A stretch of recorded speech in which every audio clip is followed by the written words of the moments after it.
Қарауылдың түлеп ұшқан жастар едік, бір дәуірдің мөлдіреген аспан едік, бәрімізде жазылмаған дастан едік, армандастар, құрдастар.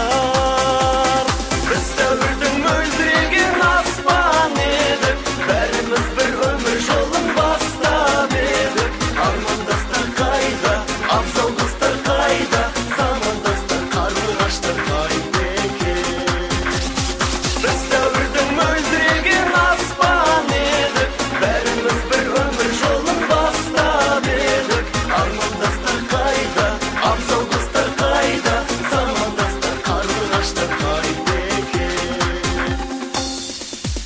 Арман қуған, қиял қуған кезің қайда, құрғы қыздар мөлдіреген көзің қайда, сол алғашқы алдаулаған сезім қайда, армандастар, құрдастар. Біз дәуірдің мөлдіреген аспан едік, бәріміз бір өмір жолын бастап едік, армандастар қайда, абзал достар қайда, замандастар, қарлығаштар қайда екен. Біз дәуірдің мөлдіреген аспан едік, бәріміз бір өмір жолын бастап едік, армандастар қайда, абзал достар қайда, замандастар, қарлығаштар қайда екен. Армандастар, абзал достар, замандастар, қарлығаштар. Армандастар, абзал достар. Армандастар, абзал достар, замандастар, қарлығаштар. Армандастар, абзал достар.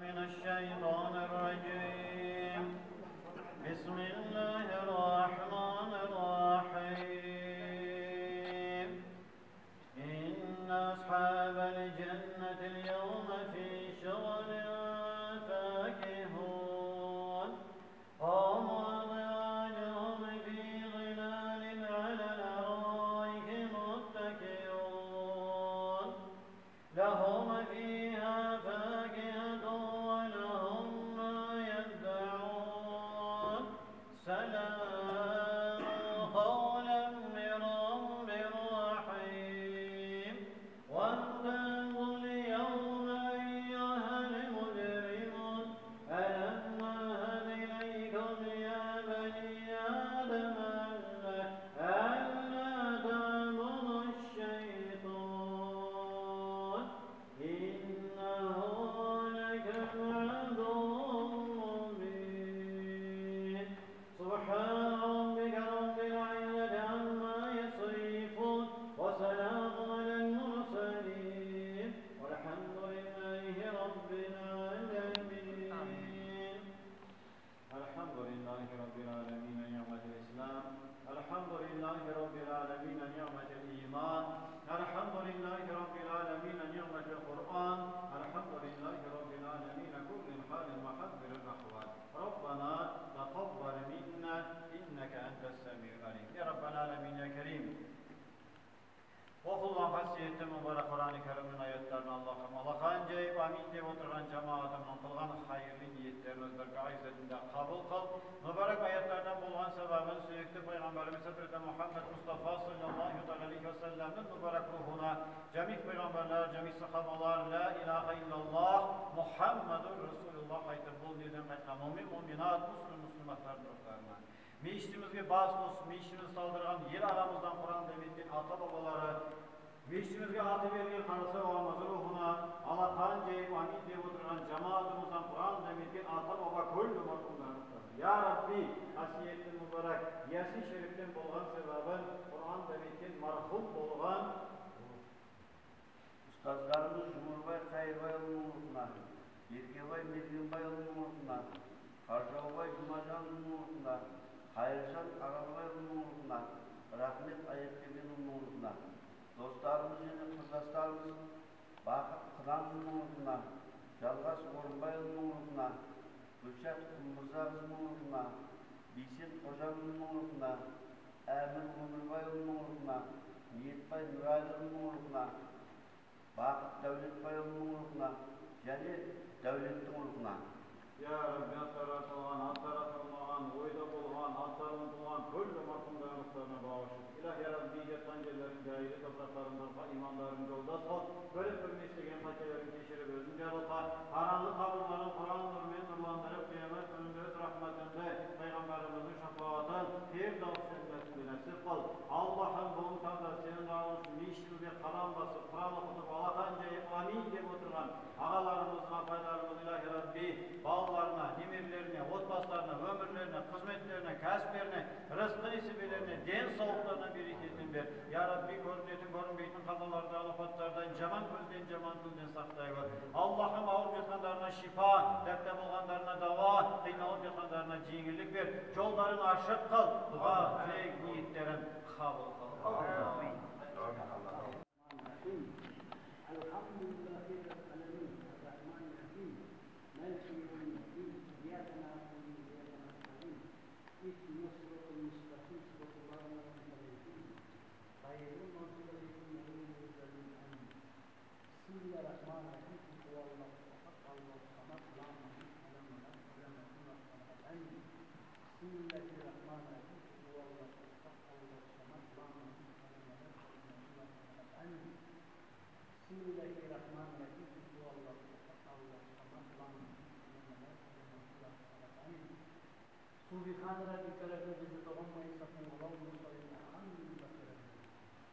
Bütün Müslüman Allah'ların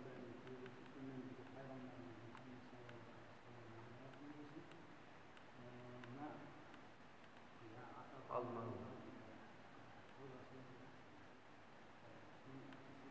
Oy vay kızım.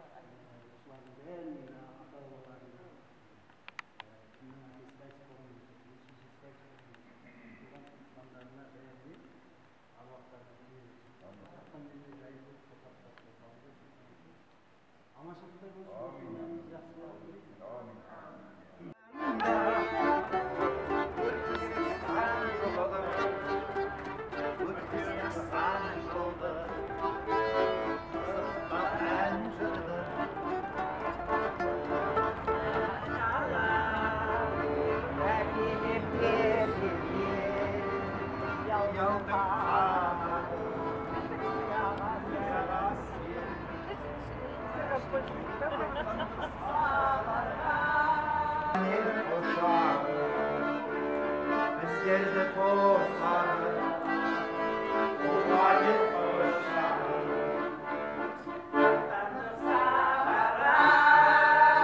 Ömrüm olma, armandı sarga, tozları dola.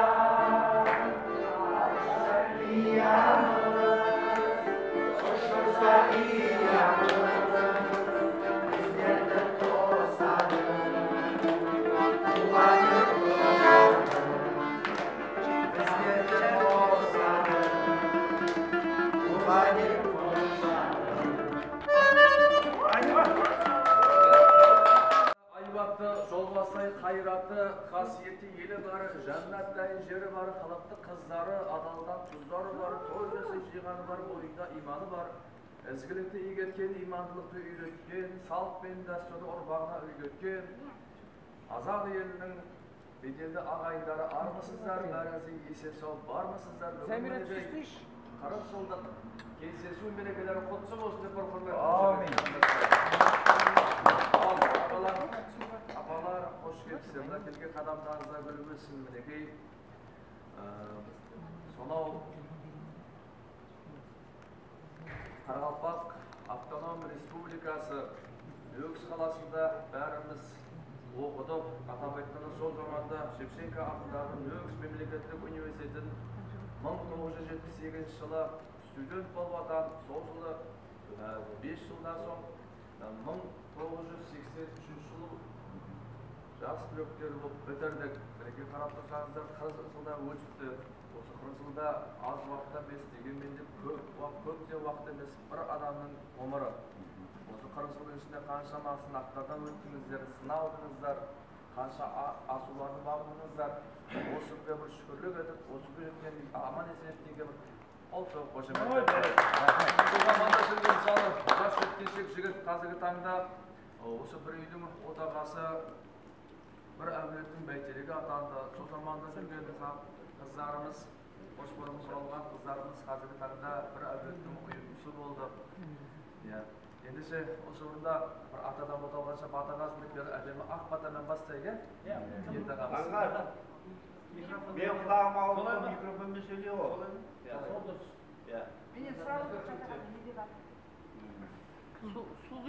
Батағасы дейді, бүгінгі кездесу мерекеміз бір ақ батамызбен бастайық. Мына аса қымбатты курстастар, бүгінгі сондай қарын жоқ деп жиналып жатырмыз. Дайым сол құтты болсын, оңынан болсын. Дайым сол Алла қолдап, сондай көңілді бір жақсы қылып өттірейік. Ал бір батаменен дейді ғой енді. Сұрасаң бата берейін, үстем болсын берейін. Ықыласпен қол жайсаң, ат пен көбейін. Құдайым оңдасын, еш жамандық болмасын. Берсін Алла жарылқап, басқа қарай салмасын. Әумин десең қолың жай, жарылқасын бір Құдай. Бақытты бол, малды бол, қатарыңның алды бол. Ол қыздарың бай болсын, төрт түлігі сай болсын. Оларды көріп әрқашан атана көңіл жай болсын. Үйлеріңде мереке болсын, дастархандарыңда береке болсын. Денсаулықтарың мықты болып, бастарың аман, бәрі кезде осындай жақсылықтарды көрсе берейік. Бақытты болашақ тілеймін сол. Немере сол шөберелердің қызығын көріп тілеймін сол. Алға қарап өсе берейік, өне берейік. Ендігі жағында біз айттық қой, бурабай дедік. Бурабай емес, Америкаға баратын жағдай бар. Амин. Айтқан ақпарыңыз қабыл болсын, періштелер құлағынан шалсын, Алла астарынан алыңыздар, ішіп жеп отырыңыздар, отырған орындарың жайлы, ауыздарың майлы болсын дейміз.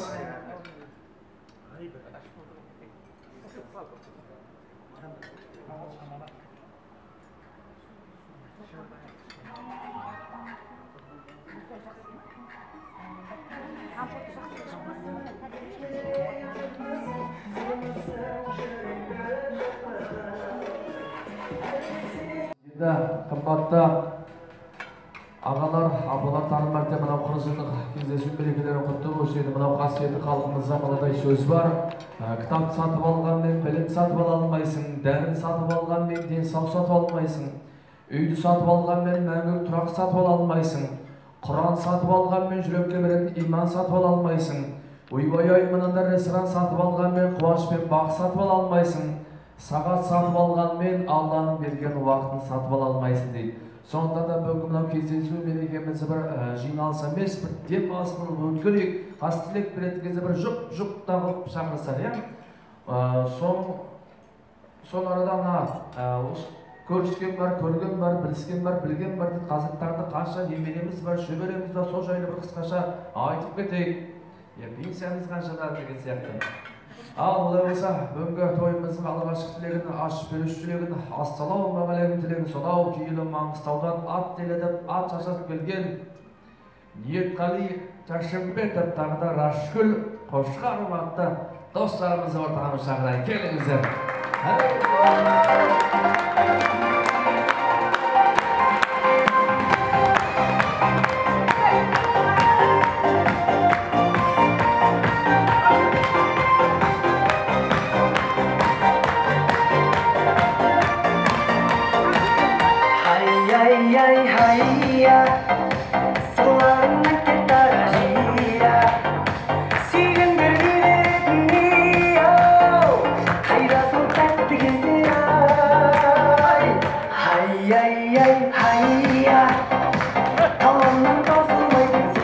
Россия, тамаша біздің Россия. Ай, рахмет. Қош келіпсіздер. Сол заманнан Ниетқали ағамызға бестік стипендия алды ғой, Бестік стипендия алдық қой, Барын қайтып. Жарайды, қош келіпсіз. Ал ендеше Ниет ағамыздың керемет ақ тілегінен бассайық, бір құрмет қошаметтен заямаңыздар, Бісміллә. Ал достар, бітіргенімізге 40 жыл болыпты. Бұл енді жаңа Алламыз айтқан сияқты сол. Тарихтың көзімен қарағанда бір кішкентай уақыт болғанмен, адамның өмірімен санағанда біраз бір кісінің ғұмыры кешеде Ерқан Айдынбекте жақсы осы отырысқа басталып қойсыңдар бәрінде. Бүгін мінекей ресми түрде отырып жатырмыз. Отырысқа бүгінгі кездесу құтты болсын бәріңізге. Алыстан жақыннан достар келіп, арқа-жарқа болып жатырмыз. Осы достығымыз бұдан бір 45 жыл бұрын басталған. Мәңгілікке жалғаса берсін. Мына әрқайсымыз әр жаққа отырап кеттік. Енді заманның несі солай шығар. Жүрген жерлерімізді, қандай екендіктеріңізді, өсіп өнгендеріңізді, жаңағы баламыз айтқандай мәует керек болып жатырсыңдар. Солардың бәрі құтты болсын. Осы кезге дейінгі басымыздан түрлі нәрселер өтіп жатыр ғой. Үлкен қуаныштар да, үлкен реніштер де, солардың бәрін өткендерге салауат қуаныштарымыз сол мәңгі бола берсін. Енді жаңа отбастарын туралы да айтып кету керек деп жатырсыңдар ғой. Енді Құдайдың берген, Алланың берген 3 ұлымыз бар. Асаба бала үйде болып жүрген, менің орташы Мансұр деген баламның жорасы, Заңғар деген жігіт, керемет әнші жігіт. Біз үйге барғанда тайлы тұяғымыз қалмай дастарханның басында отыр. Керемет өлеңдерін тыңдаймыз баламыздың. Сол 3 бала бар, Құдайға шүкір. Немере бар, бір қыз бар, 3 бала, бір қызым бар. 10 немере бар. Әйтеуір бір кемпір бар. Екінші қашан болады екен? 70-ке келесің. Жеңешем айтып қоймасам, ауыл жағынан біреуін тауып бересің, қайтасың деп. Мына видеоға жазылып атқасын, оны бара бермей қызып кететін бар мен. Әзіл бәрі. Шын арай көріп естіп қалып әдім. Ал сәтті бір жақсы кездесу болсын деп тілеймін. Бәрінде аман болыңдар. Өсіріп жатқан немерелеріңіздің, балдар, қыздарыңыздың қызықтарын көріңдер. Жақсы күнде кездесейік. Әйтеуір Қазақстанның түкпір-түкпірінде жүрміз. Мейлі Алматыға келейік, Жамбылға барайық, Шымкентке келейік, Ақтөбе жағында болсын, Маңғыстау болсын. Қай жағына барсақ та әйтеуір бір үйіміз бар. Осының өзі үлкен мақтаныш. Егер осының жалғасып, балдарымызға, қыздарымызға жалғасса, біздің достығымыз соларға ұласса дейміз. Кеше қыздардың көтеріп отырған, жаңа айтып отырған идеясы дұрыс сол. Мысалы, келешін Ақтөбеге барсақ, Ақтауға барсақ деген сияқты сондайда танысып кете берерміз деген үміттеміз. Сондай болып жүретіндей Алла денсаулық берсін барлықтарыңызға. Бүгінгі тойымыз бір сәтті өтсін. Құрметті достарымыз, міне 40 жылдан кейін университет бітіргеннен кейінгі, Нөкіс мемлекеттік университетін бітіргеннен кейінгі 40 жылдан кейінгі кездесуіміз. Мына 40 жылда көрмеген достарымызды көріп жатырмыз. Әртүрлі себептермен, түрлі семья жағдайларменен бұрынғы кездесулерге қатынаса алмаған достарымыз бар. Біздер де мысалы соңына бірінші келіп жатырмыз. Бірақ жігіттерді, қыздарды өздерінен танып жатырмыз. Ешкімді жатырқап атқан жоқпыз. Жігіттеріміздің қасында әдемі келіншектері бар. Қыздарымыздың қасында әдемі жолдастары бар. Бәріміз де құрдаспыз, доспыз. 78 жылы 1 сентябрьде Нөкіс мемлекеттік университетінің табалдырығын аттап, оқығанда осы 25 бала бір аудиторияға сыйдық. Сол жайлап бәрі де үй болып жатыр, түрлі себептер болып жатыр. Әйтеуір сондай университетті бәрі де жақсы бітіріп шықты. Түрлі қызметтерде жүрді, үйде отырғанымыз бар, дүзде жүргеніміз бар. Әйтеуір бәрі де бір үйдің от анасы, от ағасы.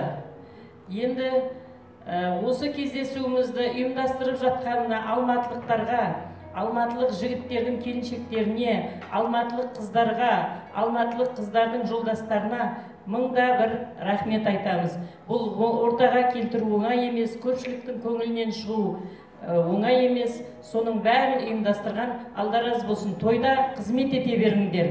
Тек тойда кездесейік. Осы кездесу аяқталып қалмасын. Мына ортамызда жаңағыдай инициатива көтеріліп жатыр. Енді Құдай қаласа бәріміз де пенсияға шығып жатырмыз. Молодой педагогтар енді шығады деп ойлаймын. Сөйтіп ендігі жылдан бастап қолдарымыз бос.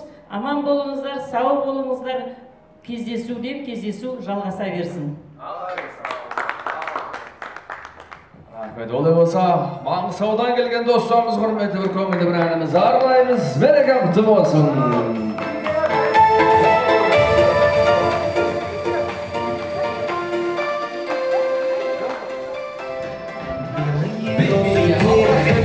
Маңғыстаудан келген достарымыз сүйген ол күндер қиян әлі, менің сүйген аруым қызыл раушан, гүлім әсем раушан, жанымды менің жаулаған қызыл раушан, бақытқа сені бағарым қызым болсаң, өзіңе арайым, бағым деп қараймын. Жанымды менің жаулаған қызыл раушан, қалардай болған көз жазып жүзімді алсам, нәп-нәзік бұралған, өзіңсің гүл арман.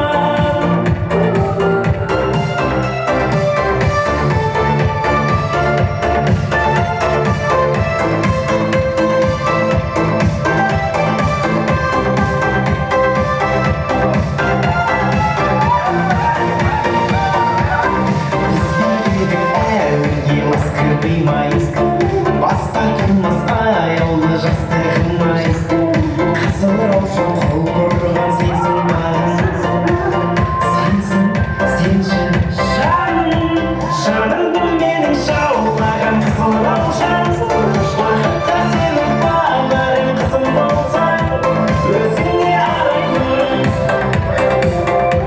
бағым деп қараймын. Жанымды менің жаулаған қызыл раушан, хабардай болған көз жазып жүзімді алсам, нәп-нәзік бұралған, өзіңсің гүл арман.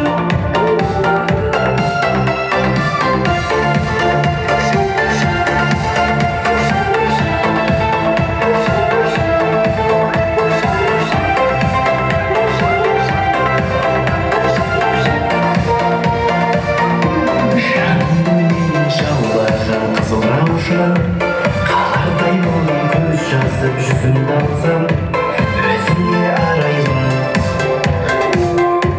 бағым деп қараймын. Жанымды менің жаулаған қызыл раушан, қалардай болған көз жазып жүзімді алсам, нәп-нәзік бұралған, өзіңсің гүл арман.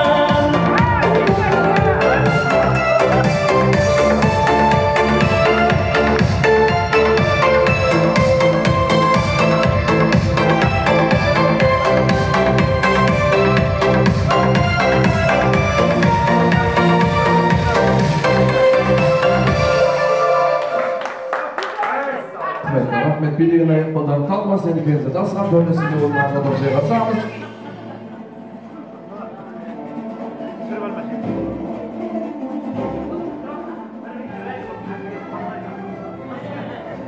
Мерекелі мейрамханамыз сәукеле мейрамханасының асы дайын болған екен. Алдарыңызда дәмді тамағымыз, асымыз тату етіледі.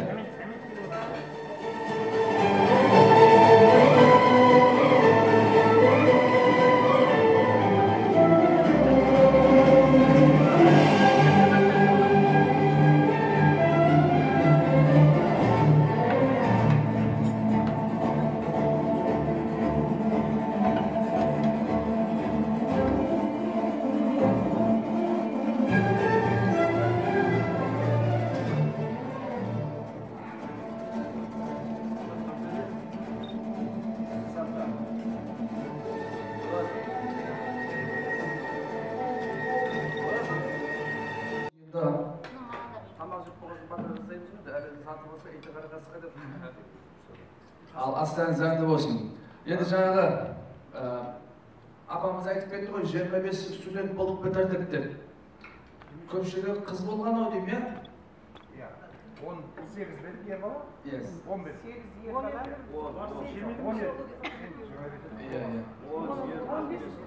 Иә, сол заманда керемет мақта деген бар, чиханка деген бар.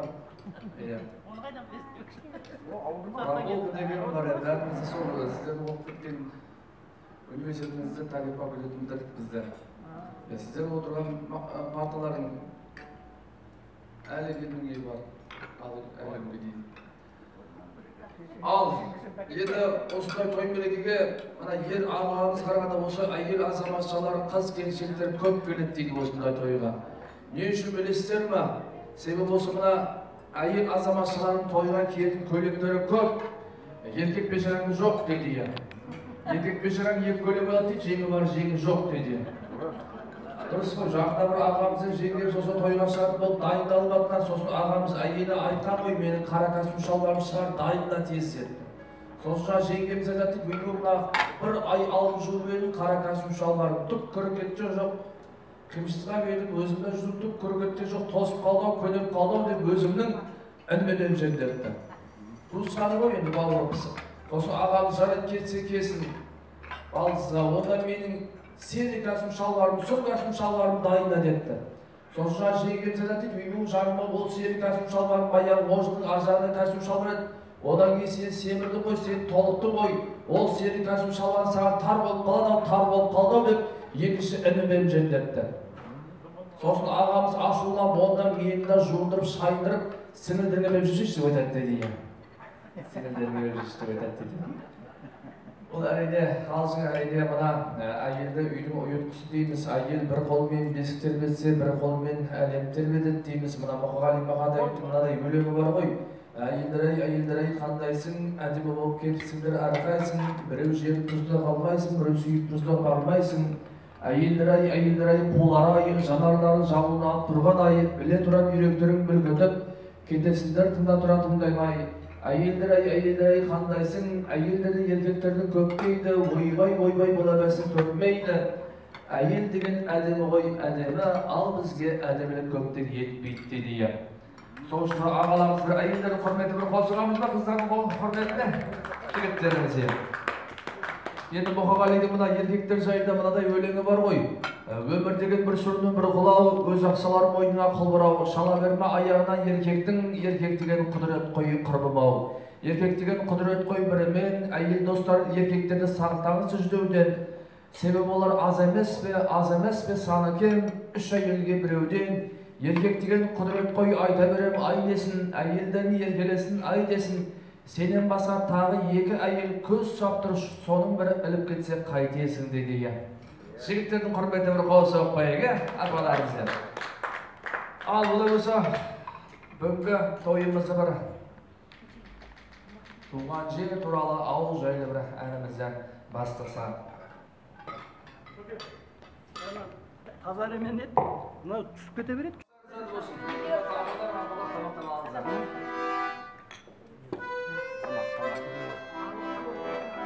Кішкене сал.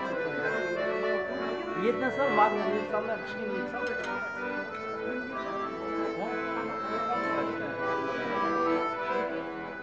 Уже көтеріп кет. Күндігімнің жасқанып, қалған жерім ауылым. Алтынның асқары, самбап жедім ауылым. Жасығымның күбәсі, шорғырағын ауылым. Жусаны мен жуасы, орғырағын ауылым. Жасығымның күбәсі, шорғырағын ауылым.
шеккенді сағындырған ауылым көк тұрғындай көктемде сағын қуған ауылым алыс сапар шеккенді сағындырған ауылым алыс сапар шеккенді сағындырған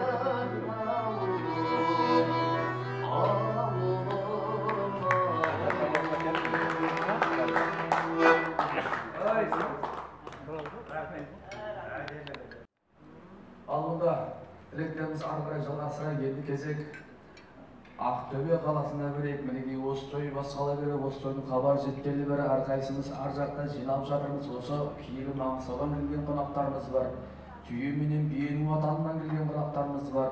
2000 километрден ат теледіп, ат шашат білген қонақтарымыз бар. Баршаңызға қош келіпсіздер дейміз. Ендеше Ақтөбе қаласынан келген досымыз Қыдырәлі Алин Ақпатша Алданғарова. Қыдырәлі Алин Ботагөз жұбайымен бірге тағы Ақпатша Алданғарова. Келіңіздер.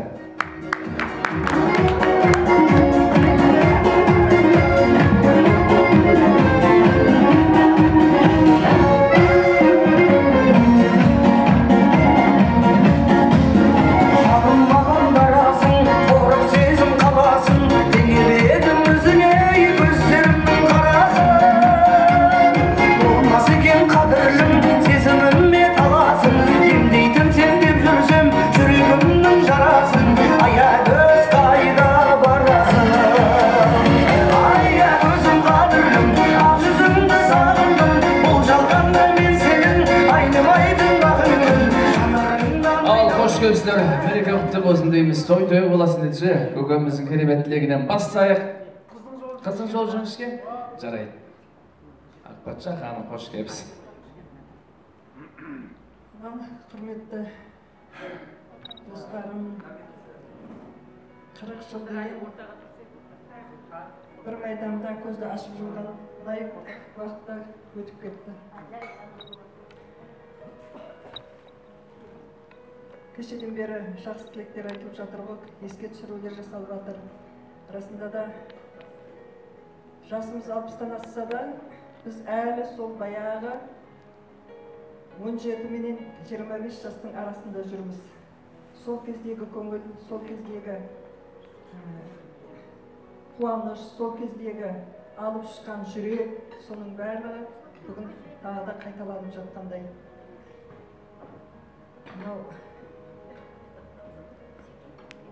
Толқып тұрмын.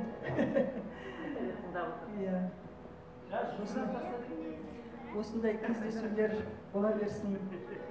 Осындай кездесуге келіп, өздерімен дидарласқаныма қатты, бақытты сезініп тұрмын өзімді. Себебі жаңа өздеріміздің достарымыздың үйіне барып кеттік, осы күнге жете алмаған. Сондықтан да енді олардың алдында Алла жар болсын, Алла жатқан жерін жайлы қылсын, топырақтарын торқа қылсын. Ал біздер әйтеуір енді қалған жағында біздер аман болайық. 45 жылдық, 50-60 жылдықта осындай болып, әдемі халқымызбен кездесу несіп етсін. Деніміз сау болсын. Ең бірінші амандық, одан кейін денсаулық. Аман болса, басымыз аман болса, деніміз сау болса, қалған дүниенің барлығы өз орнына келеді, орындала береді. Сондықтан әр қайсыңыздың үйлеріңізде амандық болсын, бастарың аман болсын, бауырларың бүтін болсын, дендерің сау болсын. Әрдайым осындай жақсы күндерде кездесу несіп етсін. Кездесуге ұласа берсін. 5 жылда болмаса жыл сайын болса жылына 2 рет, 3 рет кездесе берейік. Алла тек кездесу несіп ете берген. Бір-бірімізбен дидарласып кездесе бергеніміз. Әрқайсымыздың үйлеріңізде бақыт болсын. Балдардың, немерелердің қуанышын көре беріңіздер, шөбере сүйіңдер.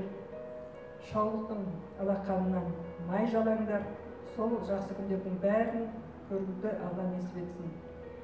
Міне бүгінгі керемет сарайда әдемі отырыс болып жатыр. Осыны ұйымдастырған Алматылық жігіттер мен қыздар сіздерге рахмет. Көп күш сендерге түсті. Бірақ сол күштің барлығын әп-әдемі болып орындап, шашау шығарылмай, барлығын жүйелі түрде орындап жатсыңдар.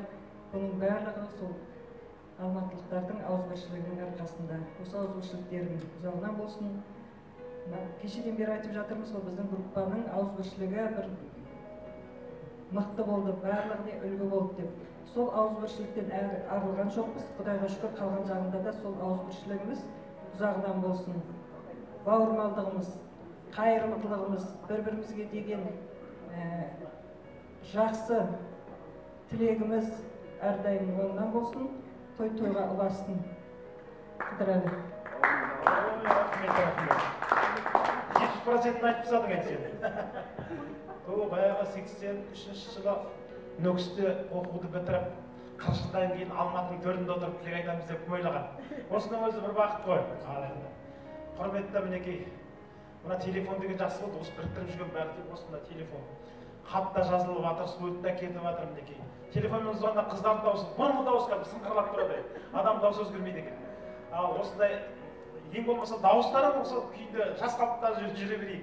Қазір де жас қалыптасыңдар. Шүкір. Ал енді ең адамның бір ұмытылмайтын жастық шағымызды балдәурен жас шағын бірге өткіздік қой енді. Бәріміз арман қуып 5 жыл оқып мамандық алдық. Әрбір өз туған жерімізге кетіп, мінекей самайды қырау шалып, мінекей 60-сіне шығып жатырмыз. Жаңа өсем деген Жақыпбек Исақұл деген ақынның айтқаны бар емес пе? Өсем деген ұлды бағып, кетем деген қызды бағып, өмір өтті зырғы бағып деп. Сондай өміріміз зырғы бағып, міне осындай бір жақсы жасқа жетіп жатырмыз деп айтамын мінекей. Енді міне бәрімізді зейнеткерлікке шығып, алдымыз зейнетке шығып, алдымызды рейттеп жатырмыз.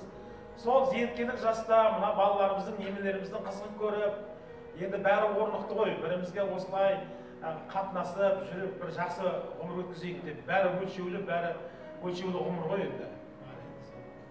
Енді бәрі кешені айтып отқан әйтеуір жақсы тілек қабыл болсын. Міне мен бір 60-ға толғанда жаңағы Нетқали досымыз мына Ақынжанды маған бір өлең арнап еді. 4 шумақ. Соның енді мен ішінде бір басын оқып берейін.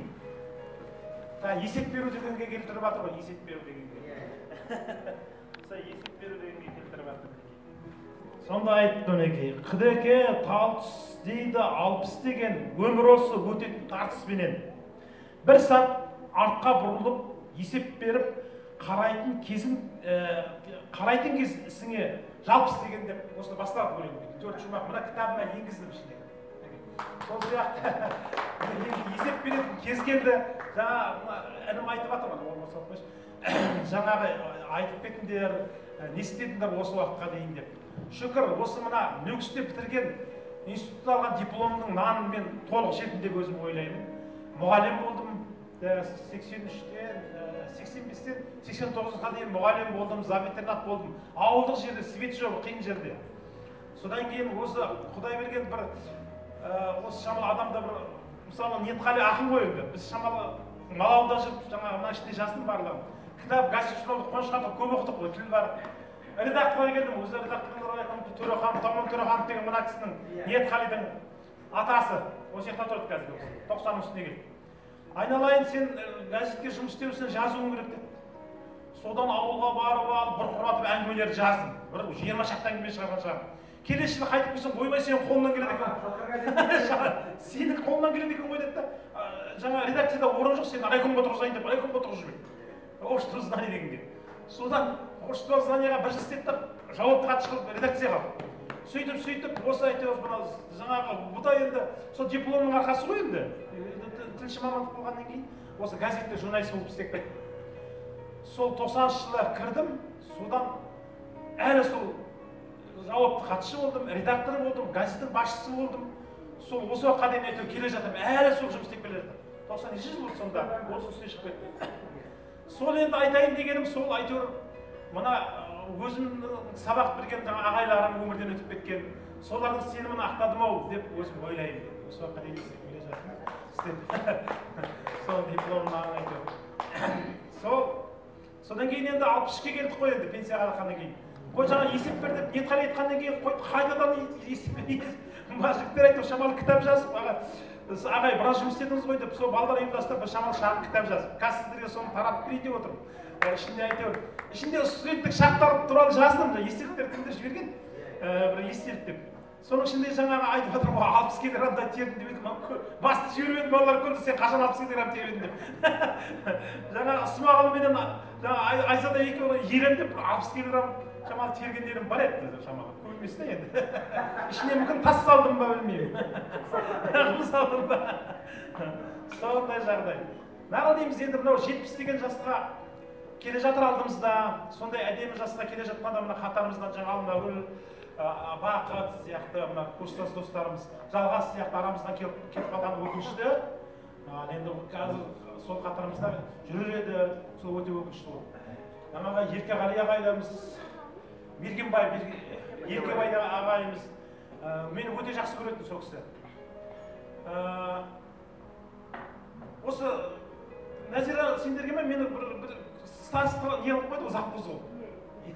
Бір-екі ұзақ бұзып қойды. Сосын бір күні расчетымды алды да 5 қой кіргізбейді, 5 қой жіберді. 5 бара берді. Сөйтіп осы Бекет Смағұл жақсы көрді дегендей, сондай бір шамалы жақсы көретін адамдар болады осы. Сол ағайымыздың еңбегі көп еді. Жаңа Бекетов ағайымыз деймін, бір несін айтайын, тәрбиесін бізге берген. Bir gün Ерболдар жинап алып, қалталарымызды қарап, битормолдар қайда еді? Битормол жоқ өмірде. Сондай ағайларымыздың кішкентай эпизод қой. Сол сана тәрбиесі айтқан сөзі есімнен кетпей, битормолды ұстаған сай сол кісі есіме түседі. Битормолды сол кісі айтқан. Сол енді мына кішкене мына шағын өзімнің кітабым бар, сіздерге таратып рұқсат етіңіздер. Ішінде мына қалам оқиды деген кітабым бар. Өмірбаяным ішіндегі сол Üstün şartlar istedim. Tosun 90 жылға газет шығарғанбыз біле, газетіміз.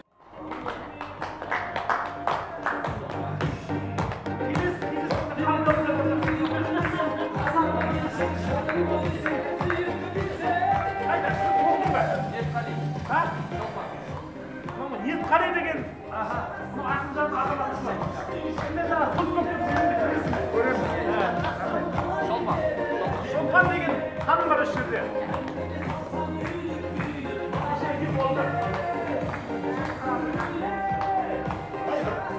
Burada жазушы емеспін, просто. Атпаша деген ханым қайда? Оу!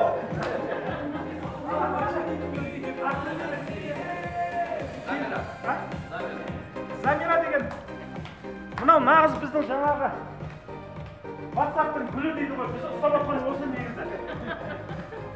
Ай, қайдасыңдар деп, Болат екеуі. Рашкүл деген ханым бар. Өзі мәлімдеріміз салиқалы жас тұрады.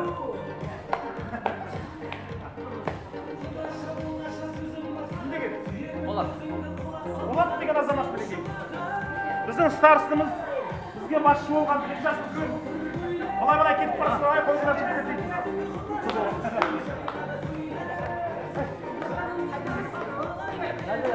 Венера деген ханым бар осы жерде. Қайырбай, Жұмырбай ағайымыз.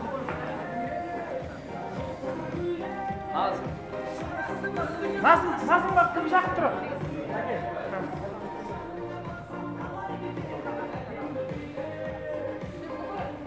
Мивагүл. Мивагүл деген ханым бұл. 5 жыл баққан бұл, осындай жағдай болды. Сабы деген азамат. Кім береді? Оразгүл деген ханым қайда? Ой, Оразгүл деген баяғы мінезді.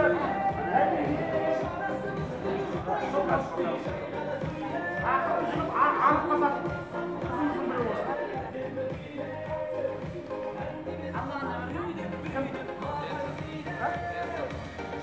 Тағы едінде жетпей қауырмай қалды. Жетті ғой бәрі. Ашыт ал.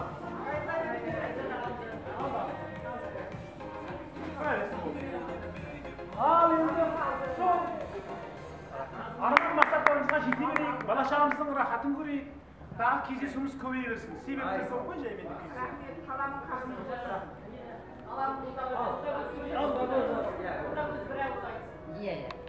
көп айтпай ақ қысқа нұсқа айтайын. Ал енді 40 жылдық мынау кездесу мерекеміз құтты болсын, тағы да жалғасын тапсын. Отбасыларыңызда аманшылық, денсаулық, балдарың бақытын берсін, балдарың күлкісінен айырмасын. Сол балдарыңыз әрдайым абыройлы сіздер төрде отырғызсын. Осындай жақсы күндеріңіз көп бола берсін. Мейрам құтты болсын.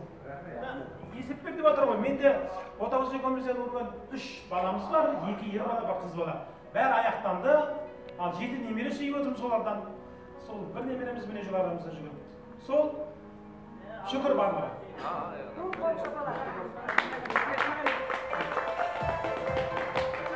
Құрметті группаластар, мінекей Қыдырәлі Ақтөбелік Шалқардан келген Шалқар газетінің редакторы, ақом, әкім болып істеген Қыдырәлі саған рахмет.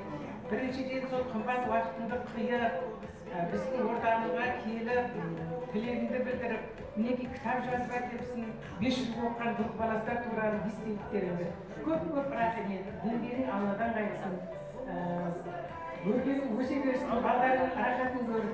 Енді мына группаластардың атынан, сенің мына кітабыңа, группаластардың атынан берген көрімдігіміз.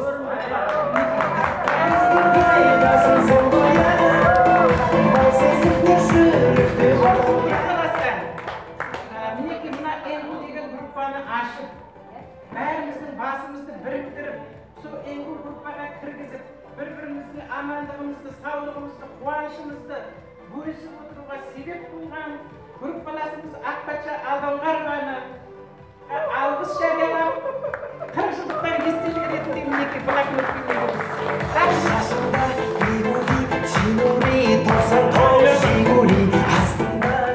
Сен айтқан естеліктерің бар ана кітаптың ішінде. Болатты айтқан естелігі бар. Енді жаңағы мына жігіттерді айтып отыр ғой, рахметімізді айтамыз. 3 рет кездесуге үшеуіне де ұйымдастырған мына Полат, Смағұл бастаған мына қыздарымыз бар мінекей. Сол осылардың еңбектері.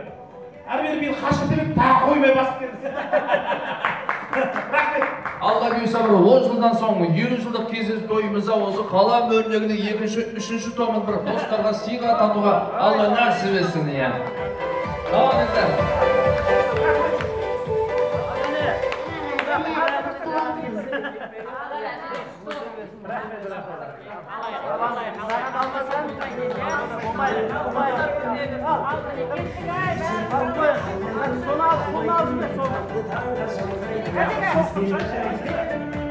Мына Ботагөз, мына сенің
Sol bayağı, bal sesinde sürüp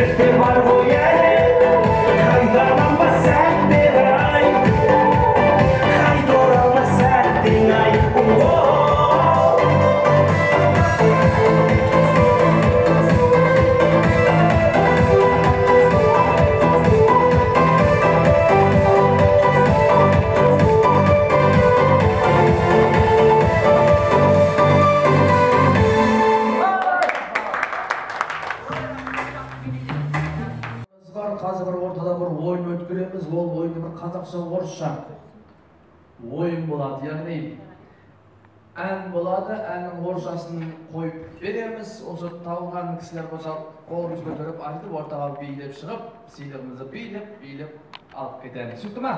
Дайынбыз ба? Ал мұқият болыңыздар, бірінші әніміз. С праздничным днем встречаю я тебя, сыновей любовью посещаю эту песню. Қандай ән? Қандай ән? С праздничным днем встречаю я тебя, сыновей любовью посещаю эту песню. Келіңіз, не қали көкеміз ортаға билеп келеміз. Келіңіз,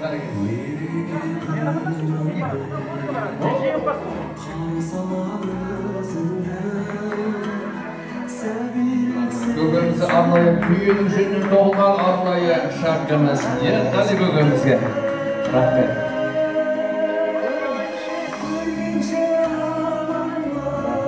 Ал осы келесі әніміз. Мұқият болыңыздар. Обещала не опаздывать, я с нетерпением жду тебя. Бірінші қол көтерілген әпкеміз, келіңіз ортаға. Аңқыстау бірінші орында.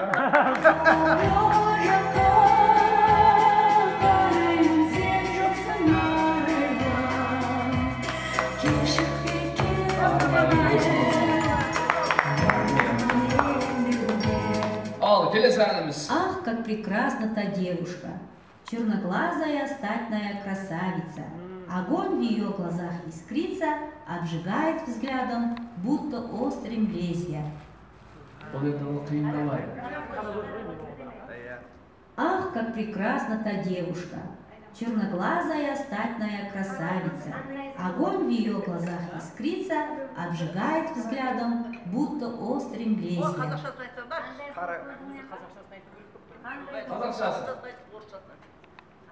Ах, как прекрасна та девушка, черноглазая статная красавица. Огонь в ее глазах искрится, обжигает взглядом, будто острым лезвием.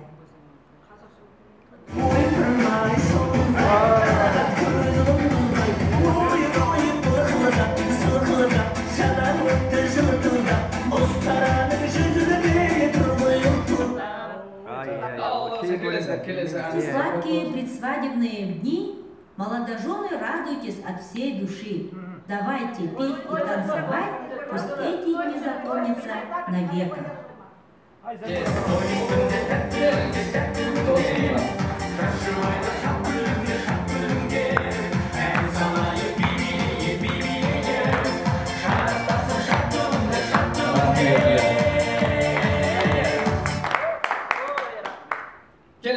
Улетают птицы, сокращая время летнее.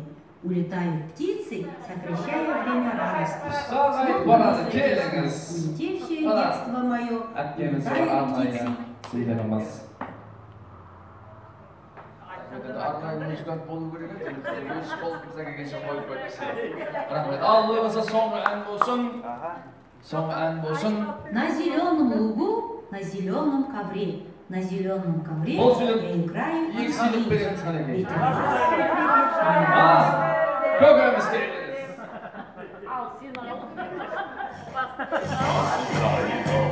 Арнайы сыйлығымыз. Біріміз, екі сыйлығымыз бұл әнге.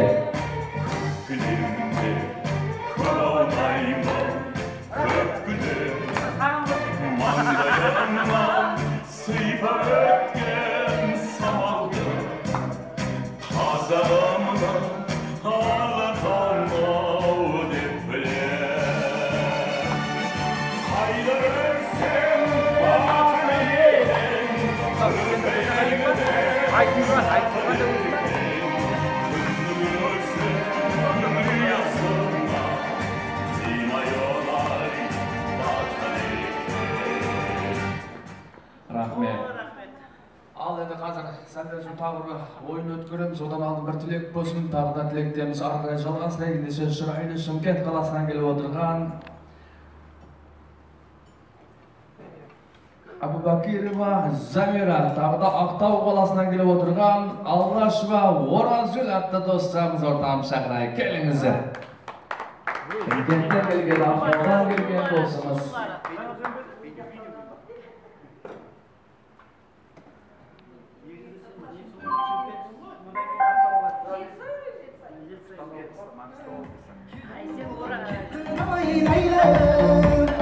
Бастаным мәнім, басқаны жаным, шын бақытты еттің алай-лайлы. Тараз шаһардан Шымкент шаһарға, келін болып кеттің алай-лайлы. Бастаным мәнім. Hoş geldiniz, al merhaba kutlu olsun.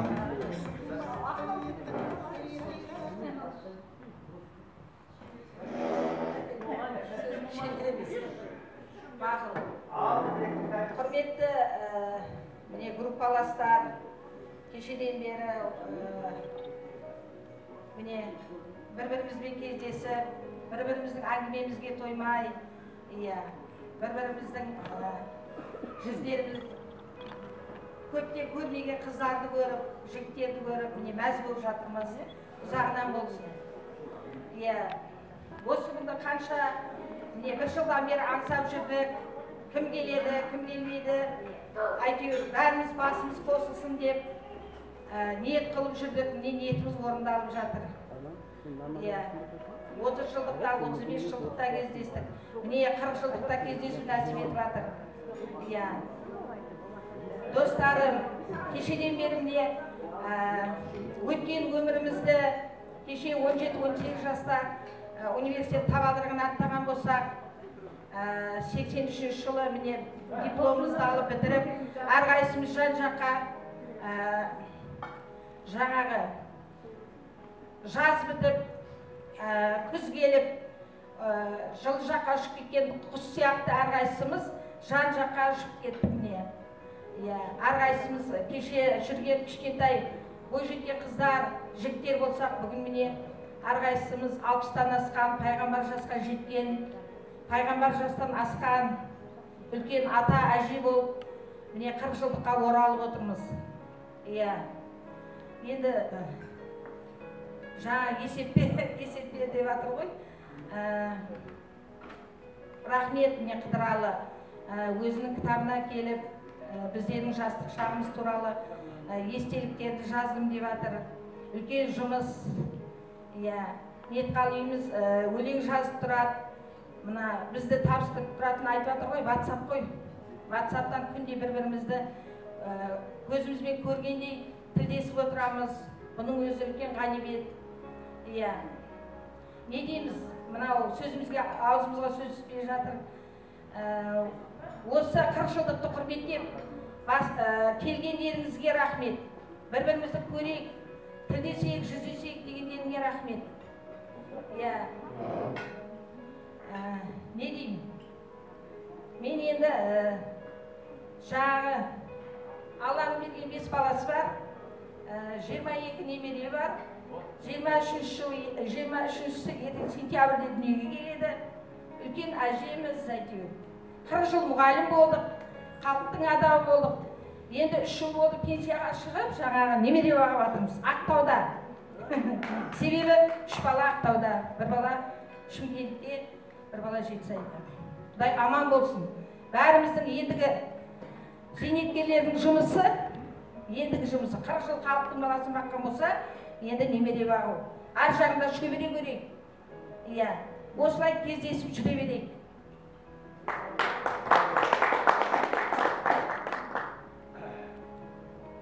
Баластар, кешеден бері бірімізді көріп, көзіміз тоймай, сонша 40 жылдан бері көрмеген адамдарымыз мысалы. Сөйтіп жатырмыз, Құдайым ұзағынан болсын қуанышымыз. Бәріміздің де басымыз аман болсын, бауырымыз бүтін болсын, еш уақыт орнымыз жоғалмасын. Өткендерге салауат, алдымыз жарқасын. Аман болайық, деніміз сау болсын.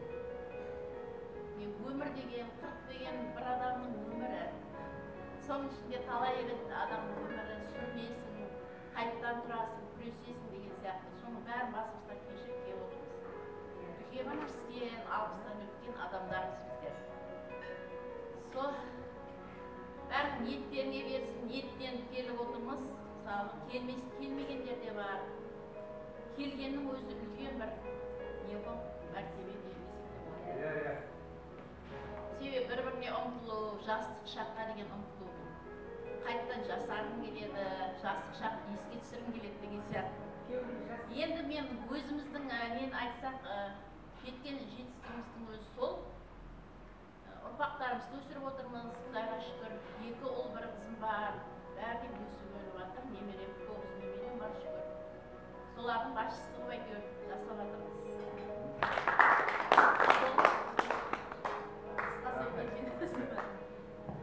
Рахмет. Адам өмірде ұрпағымен қымбатты, ұрпағымен сымбат дейді. Ұрпақтарымыз көбейе берсін. Ендеше бүгінгі тойымыз анаған тағы да бір номинациямыз бар.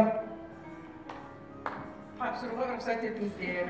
Мінекей, мына Енгу группамыздың шабының өшіп қалмауына көп үлесін тигізген озық WhatsApp-қа қатысушысы оқып тұрып берейін. Алғыс хат. Енгу шабының өркендеуіне үздіксіз үлес қосып келе жатқан медиа саласының бас маманы Абубакирова Замира марапатталсын.